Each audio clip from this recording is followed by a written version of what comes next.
샬롬. 네. 여러분은 마음이 울적하고 답답할 때 어디를 찾아가십니까? 네, 마음이 울적하고 답답할 땐 산으로 올라가 소리 한번 질러봐. 나처럼 이렇게 가슴을 펴고 쿵타리 샤바라 빠빠빠빠 이런 노래의 가사처럼 사람들은 마음이 울적하고 답답할 때 산을 찾기도 하고 바다를 찾기도 합니다.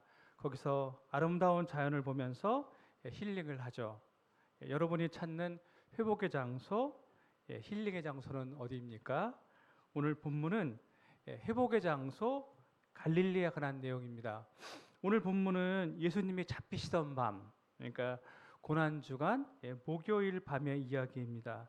이 밤에 예수님은 우리가 흔히 말하는 6월절 최후의 만찬을 가지셨죠. 우리 다시 한번 마가복음 14장 26절 같이 읽겠습니다. 시작. 이에 그들이 찬미하고 감람산으로 가니라. 아멘. 6월절 식사는 하나님을 찬미하는 것으로 끝나게 돼 있어요. 6월절 격식에 맞는 긴 식사 시간이 끝났습니다. 6월절 식사는 자정 전에 끝나야 하기 때문에 아마 이 시간은 자정이 조금 안 된 시간이었을 것 같아요. 예수님과 제자들은 식사를 끝마치고 어디로 가십니까? 네, 감람산으로 가시죠. 전에도 말씀드렸지만 감람산은 올리브산을 말하는 거예요. 올리브 나무가 많은 산이죠. 예루살렘 성전 바로 맞은편에 있는 산인데 기드론 골짜기라고 하는 그렇게 크지 않은 골짜기를 건너가면 거기가 감람산인 거예요. 그런데 예수님이 가시는 목적지가 감람산이라고 하는 것은 우리의 예상을 벗어나는 것입니다. 왜 그럴까요? 예수님이 예루살렘 사역을 하는 일주일 동안에 예수님과 제자들은 베이스 캠프로 사용한 곳이 있었는데 거기는 베단이에요. 그러니까 오전에는 성전에 들어가서 사역을 하시고 밤이 되면 베다니에 가셔서 쉬신 거죠. 그러니까 늘 사역이 끝나시면 베다니로 가는 게 맞아요. 그런데 오늘 밤은 베다니로 가실 필요가 없게 되었습니다. 왜 그럴까요?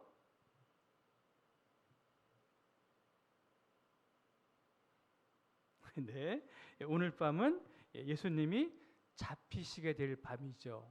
그러니까 베다니로 가실 필요가 없는 거죠. 떡을 가지고 축사하시고 받으라 이것은 내 몸이니라 이렇게 말씀하시고 잔을 가지고 감사기도 하시고 이것은 많은 사람을 위하여 흘리는 나의 피 곧 언약의 피니라 이렇게 말씀하신 예수님이 그렇게 말씀하신 그대로 우리를 위하여 몸이 깨지고 우리를 위하여 피를 흘리기 위해 베다니가 아닌 감람산에 머무시는 것입니다. 예수님은 몸소 우리를 구원하시고 우리와 새로운 언약을 완성하기 위해 마지막 순간을 베다니가 아니라 감람산에서 머무시는 것이죠. 사랑하는 성도 여러분, 예수님의 마지막 밤을 한번 생각해 보시기 바랍니다. 시간은 자정을 넘어가고 있었을 거예요. 6월절 보름달이 휘영청 떠 있는 조용한 밤이죠. 뒤에 살펴보겠지만 이 밤에 어떤 제자는 예수님을 배신하고 팔아넘기고 어떤 제자는 예수님을 3번이나 부인하고 다른 모든 제자들은 다 도망쳐버리는 밤이죠. 당연히 예수님이 이 사실을 알고 있습니다. 예수님은 이 밤에 모든 배신과 외로움 그리고 다가올 죽음의 고통을 마주하고 있습니다. 하지만 예수님은 우리를 향한 사랑을 포기하지 않습니다. 자신의 몸을 내어주고 자신의 피를 흘려 우리를 구원하시는 사역을 포기하지 않으시죠. 예수님은 하나님 아버지께서 자기에게 맡기신 이 구원의 사명을 끝까지 감내하십니다. 마지막까지 하나님의 뜻에 순종하고 있습니다. 사랑하는 성도 여러분, 우리의 신앙은 보통 예수님의 십자가에 집중되곤 하죠. 물론 십자가의 죽음이 예수님이 우리를 위해 감당하신 구원 사역의 가장 중요한 절정이기는 해요. 하지만 십자가를 향해 끝까지 순종의 길을 걸어가시는 예수님의 삶을 우리는 소홀히 생각할 때가 너무 많이 있습니다. 그런데 예수님의 흠없고 공의로우신 삶이 우리를 의롭다 인정하시는 하나님의 판단 근거가 됨을 우리는 잊으면 안 됩니다. 사랑하는 성도 여러분, 예수님 순종의 삶은 우리의 삶의 태도를 결정짓기도 하죠. 왜 그럴까요? 우리는 예수님을 따라가는 그분의 제자이기 때문에 그렇습니다. 우리는 베다니가 아니라 감람산에 머무를 수 있어야 합니다. 예수님처럼 순종의 길을 끝까지 잘 감당하시기를 축복합니다. 아멘. 자, 그런데 감람산에 머무르는 순종은 우리 자신의 확신이나 우리 자신의 의지나 힘으로 되는 게 아니에요. 27절 이하의 말씀이 이를 잘 드러내고 있습니다. 우리 27절 같이 읽겠습니다. 아멘. 시작. 예수께서 제자들에게 이르시되 너희가 다 나를 버리리라. 양들이 흩어지리라 하였음이니라. 아멘. 예수님은 너희가 다 나를 버리리라 이렇게 말씀합니다. 여기서 버리다라고 하는 말은 실족하게 되다, 넘어지다라는 뜻이 돼요. 우리가 자주 사용하는 스캔들이라는 말 들어보셨죠? 스캔들이라고 하는 말이 여기서 나온 거예요. 그런데 한두 사람이나 일부가 넘어지는 게 아니라 모두 다 넘어지죠. 왜 사람들은 넘어지게 될까요? 지난 주일 담임 목사님이 설교하셨지만 여러분은 기억이 안 나시겠지만 우리는 예수님을 백마 타고 입성하는 개선장군으로 생각하기 때문에 그렇습니다. 예수님을 따라가면 전쟁 승리의 화려한 영광과 풍성한 전리품이 떨어질 것이라고 생각하죠. 기대하죠. 하지만 우리 예수님은 백마 타고 입성하는 개선장군이 아닙니다. 오히려 힘없이 붙잡히셔서 아무런 저항도 없이 십자가의 죽임을 당하는 연약한 그리스도이죠. 더군다나 예수님 당시의 유대인들은 어떤 사람이 십자가, 나무에 달리는 것을 하나님의 저주로 여겼어요. 그래서 십자가를 거리끼는 것으로 생각했죠. 이런 맥락에서 고린도전서 1장은 뭐라고 말씀하시죠? 십자가에 못 박힌 그리스도는 유대인들에게 거리끼는 것이다 이렇게 말씀하시죠. 그래서 거리끼다라고 하는 것이 넘어지다라고 하는 오늘 본문에 버리리라 하는 단어와 같은 스칸달론이라고 하는 단어예요. 넘어지는 거예요. 넘어지는 거예요. 사랑하는 성도 여러분, 그렇습니다. 우리는 백마 타고 입성하는 개선장군이 아니라 십자가에 못 박힌 그리스도를 믿는 사람들이죠. 이것은 세상에서 환영받을 일이 못 되죠. 오히려 넘어지게 하는 거예요. 거리끼는 거예요. 그럼에도 이것이 우리 기독교 신앙의 정수입니다. 사랑하는 성도 여러분, 여러 번 말씀드렸는데 여러분은 예수님을 어떤 그리스도로 믿고 있습니까? 예수 믿어 부자 되고 성공하고 형통하고 입신양명하고 질병 없이 오래 살 것을 기대하면서 예수를 믿고 있습니까? 그러면 넘어질 수도 있어요. 넘어질 수도 있어요. 오늘 본문의 말씀처럼 우리는 모두 다 실족하게 될 수도 있습니다. 우리는 많은 사람을 위하여 자기 목숨을 대성물로 내어주시는 그리스도, 그 십자가에 달리신 그리스도를 믿습니다. 우리는 자신의 몸을 깨뜨리시고 자신의 피를 흘리시기까지 우리를 사랑하셔서 우리를 하나님의 새로운 언약 백성으로 만드시는 그리스도 예수를 믿습니다. 이 진리를 믿음으로 받으시면 됩니다. 아멘. 예수님은 우리를 향하여 받으라 이렇게 말씀하시죠. 그렇게 믿음으로 주님의 몸과 피를 받으시는 여러분 되시길 축복합니다. 아멘. 모두 다 실족하게 되는 일이 벌어지는 것은 하나님 아버지의 주권과 뜻 안에서 벌어지는 일이고 이것은 이미 구약 성경에서 예언된 일이기도 해요. 예수님이 뭐라고 말씀하시냐면 기록된 바 되어 있죠. 기록된 바 내가 목자를 치리니 양들이 흩어지리라 하였음이니라 이렇게 말씀하시죠. 예수님이 인용하신 말씀은 성경은 스가랴 13장 7절 말씀이에요. 그 밑에 각주가 나와 있어요. 예수님이 왜 스가랴 선지자의 말씀을 인용하셔서 자신의 십자가 사건을 말씀하시는지 우리 스가랴 13장 7절과 9절의 말씀을 한번 직접 읽어보겠습니다. 스가랴 13장 7절로 9절 말씀. 아멘. 우리 같이 읽겠습니다. 시작. 만군의 여호와가 말하노라. 카라 깨어서 내 목자 내 짝된 자를 치라. 목자를 치면 양이 흩어지려니와 작은 자들 위에는 내가 내 손을 들이오리라. 여호와가 말하노라. 이 온 땅에서 3분의 1은 멸망하고 3분의 1은 거기 남으리니 내가 그 3분의 1을 불 가운데 던져 은같이 연단하며 금같이 시험할 것이라. 그들이 내 이름을 부르리니 내가 들을 것이며 나는 말하기를 이는 내 백성이라 할 것이요 그들은 말하기를 여호와는 내 하나님이시니라 하리라. 아멘. 조금 긴 말씀이긴 하지만 13장 7절 다시 한번 넘겨주시겠어요? 거꾸로.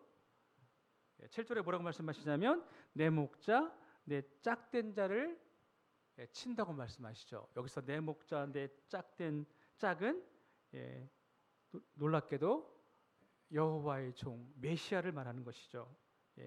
메시아이신 그리스도의 고난과 죽음을 스가랴 선지자가 이미 예언하고 있는 거예요. 스가랴 선지자는 하나님 백성이 죄를 청산해야 할 것을 매우 강조하는데 하나님 백성의 죄 청산이 여호와의 종인 메시아의 죽음을 통해서 고난을 통해서 이루어질 것을 예언하고 있죠. 우리가 잘 알고 있는 이사야 53장 말씀도 이와 굉장히 비슷하죠. 그렇죠? 처음 들어보신 것처럼 표정을 짓고 계신데 우리가 여러 번 살펴보고 있는 거죠. 흥미로운 것은 그 다음이죠. 목자를 치니까 양들이 어떻게 돼요? 다 흩어질 수밖에 없죠. 그런데 하나님은 그 양들 가운데 3분의 1이 남게 될 거라고 말씀하세요. 다 남는 게 아니죠. 일부가 남는 거예요. 하나님은 그 3분의 1을 은같이 연단하며 금같이 시험할 것이라고 말씀하고 있습니다. 그 연단을 통과하여 하나님이 다시 불러 모은 사람들, 그들이 하나님의 남은 자들, 곧 하나님의 언약 백성이 될 것이라고 말씀하는 거예요. 그들은 그들의 죄를 청산하고 모든 상처와 아픔을 회복하는 사람들이죠. 사랑하는 성도 여러분, 그러니 오늘 본문인 마가복음 14장과 스가랴 13장의 말씀은 어때요?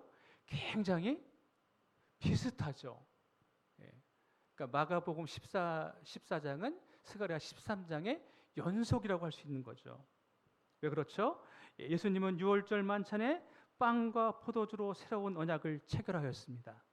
그런데 그 언약은 여호와께서 자신의 목자를 칼로 치시는 것으로 체결된다고 스가랴 선지자가 예언했는데 예수님은 그처럼 많은 사람의 대성물로 되시는 십자가 죽음을 통해서 자신이 세우신 새 언약을 완성하시는 거예요. 예수님 십자가의 죽음으로 예수님의 제자들과 그를 따랐던 모든 사람들이 도망치고 흩어지게 됩니다. 이 일로 모두 다 예수님을 버리고 흩어지게 되지만 하나님께서 그의 백성을 회복하시는 역사가 사실은 실질적으로 이때부터 이루어지는 거예요. 하나님은 그들을 부르시고 회복시키십니다. 어디서요? 그 회복의 장소는 갈릴리라고 말씀하세요. 우리 28절 같이 한번 읽겠습니다. 마가복음 14장 28절 시작. 그러나 내가 살아난 후에 너희보다 먼저 갈릴리로 가리라. 아멘. 28절은 그러나로 시작하죠. 앞의 내용과는 정반대의 내용이 펼쳐질 것을 가리키죠. 그것이 무엇입니까? 죽음과 반대되는 부활이죠. 내가 살아난 후에 이렇게 말씀하시잖아요. 예수님은 내가 살아난 후에라고 말씀하세요. 예수님 십자가의 죽음은 가장 초라하고 비극적인 죽음이 될 것입니다. 제자들은 모두 다 도망치고 흩어지고 백성들은 예수님을 조롱할 것이에요. 그러나 반전이 일어나죠. 어떤 반전이요? 예수 그리스도가 다시 일어나시게 됩니다. 살아나시게 됩니다. 그리고 흩어진 양들의 일부를 다시 모으실 거예요. 그들을 연단하시고 깨우치셔서 참 제자로 세우시고 성령을 부어주셔서 하나님의 새로운 백성으로 세워주시는 거예요. 그들이 저질렀던 예수님에 대한 배신, 예수님을 부정하는 마음, 그리고 도망친 모든 아픈 상처를 고치시고 싸매시고 회복시켜 주시는 것이죠. 그런데 그 회복의 장소가 어디예요? 갈릴리라고 말씀하세요. 예수님은 그들보다 먼저 갈릴리로 가서 그들의 회복을 기다리며 준비하시게 될 것입니다. 갈릴리는 이렇게 회복의 장소가 됩니다. 사랑하는 성도 여러분, 우리 주님은 흠없는 유월절 어린 양으로 죽으셨습니다. 자기 목숨을 많은 사람을 위한 대성물로 내어주셨습니다. 하나님 아버지는 예수 그리스도를 다시 일으키심으로 그의 죽음이 흠없는 자의 대속의 죽음이었음을 확증해 주셨습니다. 그런데 그 대속의 죽음을 확증하는 부활이 우리를 회복하게 만드는 거죠. 부활은 우리의 회복을 의미하는 거예요. 이제 예수께서 그의 부활을 통하여 흩어진 양들을 다시 불러 모으십니다. 그들은 예수 그리스도 안에서 죄 용서를 받고 구원과 회복을 경험한 사람들이 되는 것이죠. 사랑하는 성도 여러분, 그러니 죄의 용서와 구원은 단순히 교리의 문제가 아닌 거죠. 구원은 우리의 삶의 완전한 회복을 경험하는 일이 되는 거예요. 예수님은 내가 살아난 후에 너희보다 먼저 갈릴리로 가리라 이렇게 말씀하셨습니다. 왜 예수님은 부활하신 후에 다른 장소가 아니라 갈릴리로 먼저 가실까요? 굳이 갈릴리로 가실까요? 예수님의 십자가 사건은 어디서 일어났죠? 예루살렘이죠. 죽으시고 장사되고 부활하신 것도 예루살렘이에요. 예수님이 부활하시고 40일 동안 이 땅에 계시다가 예루살렘 성전 맞은편 감람산에서 승천하셨죠. 그러니까 굳이 예수님이 갈릴리로 가실 필요가 없는 거예요, 사실은. 그렇죠? 그럼에도 예수님이 뭐라고 말씀하세요? 내가 먼저 갈릴리로 가리라 말씀하시죠. 왜 그러실까요? 말씀드린 것처럼 갈릴리는 회복의 장소이기 때문에 그렇습니다. 갈릴리는 예수님 제자들의 고향입니다. 예수님은 갈릴리에서 그들을 부르셨죠. 그들과 3년 동안 동고동락했습니다.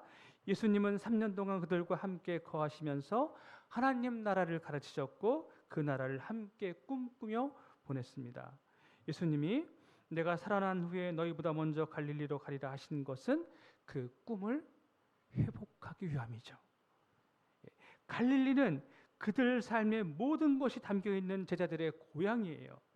예수님과 함께 웃고 함께 울고 예수님과 함께 기뻐하고 함께 슬퍼했던 곳이 갈릴리입니다.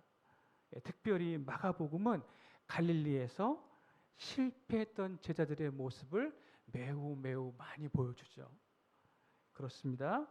예수님이 내가 살아난 후에 너희보다 먼저 갈릴리로 가리라 하신 것은 그들이 실패하고 넘어졌던 장소인 갈릴리를 회복의 장소로 바꿔주시기 위함이죠. 그곳 갈릴리에서 예수님은 제자들의 실패와 상처와 아픔을 만져주시고 싸매주실 작정이에요. 그러니 구원은 단지 우리가 하늘나라에 들어가는 것만을 말하는 것이 아니라 실질적으로 내 삶 전체에서 내 삶의 모든 분야에서 주님을 통해 오는 샬롬을 회복하는 것이 구원이라 할 수 있는 거죠. 갈릴리는 그들의 실수와 넘어짐을 치유하는 회복의 장소입니다. 흩어진 양들을 다시 모으는 구원의 장소이죠. 사랑하는 성도 여러분, 우리 주님은 우리를 위해 우리보다 먼저 갈릴리로 가시는 분이죠. 죽어 천국 가는 구원에 앞서 우리의 삶을 회복시키시고 치유해 주시는 분이세요. 우리는 날마다의 삶 속에서 우리를 회복시키시고 치유해 주시는 주님을 경험해야 합니다. 갈릴리에 먼저 와 계신 주님을 경험해야 합니다. 우리의 일상을 잠시 내려놓고 주의 말씀 묵상하고 겸비하게 엎드려 기도하면 갈릴리에 먼저 와 계신 주님을 경험할 수 있게 됩니다. 여러분의 날마다의 삶이 이런 회복을 경험하는 삶이 되기를 축복합니다. 아멘. 다 나를 버리리라 하는 예수님의 말씀에 베드로가 발끈하죠. 29절 말씀 읽겠습니다. 아멘. 다 같이 읽겠습니다. 시작. 베드로가 여짜오되 아멘. 베드로는 모든 사람이 실족할지라도 나는 예라고 큰 소리 치는 거예요. 베드로는 지금 자기가 다른 사람들과 다른 제자들과 다른 사람이라고 말하고 있는 것이죠. 그는 지금 자기 확신에 깊게 빠져 있습니다. 베드로는 아직 연단되지 않았고 정죄되지 않은 제자입니다. 하지만 믿음은 자기 확신이 아니에요. 믿음이 뭐가 아니라고요? 믿음을 자기 확신으로 착각하시는 분들이 굉장히 많아요. 오히려 믿음은 자기 확신이 아니라 자기 부정에 있습니다. 자기를 부인하는 것이 참 믿음이죠. 마가복음은 갈릴리에서 예루살렘으로 여행하는 이야기 내내 예수님의 참 제자가 누구인지 말씀해주고 있습니다. 예수님은 그 여행의 첫걸음에서 이렇게 말씀하세요. 누구든지 나를 따라오려거든 나를 부인하고 자기 십자가를 지고 나를 따를 것이니라. 아멘. 그러니까 예수님의 제자는 어떤 사람이에요? 자기를 부인하는 사람, 부정하는 사람이죠. 자기 부인, 자기 부정은 자기를 다른 사람보다 우월하거나 예외적인 존재로 여기지 않습니다. 오히려 자기를 부인하고 자기 자신에 대해서 노라고 말해요. 누구에 대해서요? 자기 자신에 대해서. 나는 다른 사람들과 다른 예외적인 사람, 우월한 사람이야 하는 나의 생각에 아니 너 그렇지 않아. 이렇게 노라고 말하는 게 예수님의 제자고 참 믿음이죠. 그래서 나도 다른 사람들의 예외가 될 수 있다고 될 수 없다고 말하는 사람이 참 제자인 거죠. 그런데 베드로는 지금 그렇게 하지 못하고 있습니다. 하지만 예수님은 베드로의 약함을 알고 있습니다. 우리 30절 말씀 같이 읽어요. 30절 시작. 예수께서 이르시되 내가 진실로 내게 이르노니 오늘 이 밤 닭이 2번 울기 전에 내가 3번 나를 부인하리라. 아멘. 예수님은 내가 진실로 내게 말한다 이렇게 말씀하시죠. 진실로라고 하는 말씀 속에 예수님의 단호함과 진실함과 사랑의 마음이 담겨 있습니다. 베드로는 자신은 예입니다라고 큰 소리 치지만 예수님은 뭐라고 말씀하세요? 오늘 이 밤 닭이 2번 울기 전에 내가 3번 나를 부인할 것이라고 단언하시죠. 예수님 말씀대로 베드로는 예수님을 3번 부인합니다. 사랑하는 성도 여러분, 신앙은 나의 힘으로 하는 것이 아닙니다. 나의 의지로 하는 것도 아니에요. 자기를 의지하고 자기를 신뢰하는 사람은 2번 큰 소리 치면 3번 넘어지게 돼 있어요. 3번 큰 소리 치면 4번 넘어지겠죠. 말씀드렸지만 예수님의 제자는 자기를 부인하고 예수님 말씀에 귀를 기울이는 사람이죠. 자기를 부인하지 못하는 사람은, 자기를 부정하지 못하는 사람은 결국 누구를 부정하게 될까요? 예수님을 부정하게 되는 거예요. 예수님이 이 정도로 말씀하시면 베드로는 오히려 무릎을 꿇고 예수님, 내가 어떻게 하면 좋겠습니까? 이렇게 말하면서 예수님을 붙잡고 의지해야 했습니다. 하지만 그는 자기를 부인하지 못합니다. 자기를 부인하지 못하니 예수님을 부인하는 거죠. 사랑하는 성도 여러분, 기독교 신앙은 자아를 실현하는 종교가 아니에요. 자아를 성취하는 종교도 아니죠. 오히려 기독교의 진리는 자기 부인, 자기 부정이 있습니다. 내 안에 선한 것이 아무것도 없음을 인정하고 그래서 자기 자신을 부인하고 하늘로부터 오는 은혜와 진리를 기대하며 모든 선한 것이 하늘로부터 온다는 것을 확신하면서 그것을 받아들이는 것이 기독교 신앙의 기초인 거예요. 사랑하는 성도 여러분, 우리는 믿음 생활 그렇게 오래 하셨는데도 아직도 자기 자아가 깨지지 못한 분들을 어렵지 않게 발견할 수 있어요. 신앙생활 그렇게 오래 했는데 아직 자기 자아가 생생하게 살아있는 분들이 적지 않죠. 목사님들, 장로님들, 권사님들, 집사님들 어렵지 않게 만납니다. 마음이 딱딱한 분들이죠. 고집이 센 분들이에요. 자아가 살아있으니 예수님이 내 안에 살아 역사하지 않습니다. 자아가 살아있으니 성령의 역사가 내 안에서 작동될 리 없죠. 사랑하는 성도 여러분, 주님의 이름으로 권면드립니다. 나 자신을 의지하지 말고 주님을 의지하십시오. 나 자신을 바라보지 말고 주님을 바라보십시오. 내 생각에 집착하지 말고 주의 말씀에 집중하세요. 그러면 여러분은 실족하지 않는 성숙한 성도로 자라나게 될 것입니다.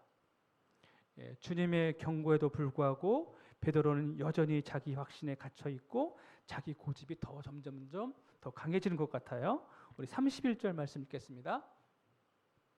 31절 시작. 베드로가 힘있게 말하되 내가 주와 함께 죽을지언정 주를 부인하지 않겠나이다 하고 모든 제자도 이와 같이 말하니라. 아멘. 베드로가 어떻게 얘기해요? 힘있게 말해요. 힘있게라고 하는 말은 정상적인 범위를 넘어서서 하는 의미예요. 베드로는 지금 대단히 오버하고 있는 거죠. 그는 아직도 자기 확신에 꽉 차 있습니다. 자기 확신에 꽉 차 있으니 주님 하시는 말씀이 정확하게 귀에 들어오지 않아요. 베드로는 내가 주와 함께 죽을지언정 주를 부인하지 않겠나이다 이렇게 말합니다. 예수님은 목자의 죽음에 대해서 말하는데 베드로는 엉뚱하게 자기의 죽음을 첨가해 버려요. 베드로는 예수님의 말씀이 귀에 들어오지 않은 거죠. 베드로는 정상적인 범위를 넘어서서 오버하고 있습니다. 그래서 넘어지는 거예요. 이 밤에 그는 닭이 2번 울기 전에 3번이나 예수님을 부인하게 되죠. 그는 넘어지게 됩니다. 하지만 우리 주님은 먼저 어디로 가셔서? 갈릴리로 가셔서 베드로의 실패와 넘어짐을 받아주시고 싸매주시고 회복시켜 주실 준비를 하시죠.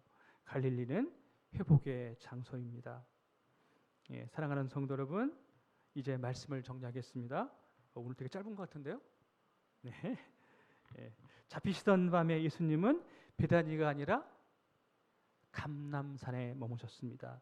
우리를 향한 끝없는 사랑 그리고 하나님 아버지의 뜻을 따르는 완벽한 순종을 보여주셨죠.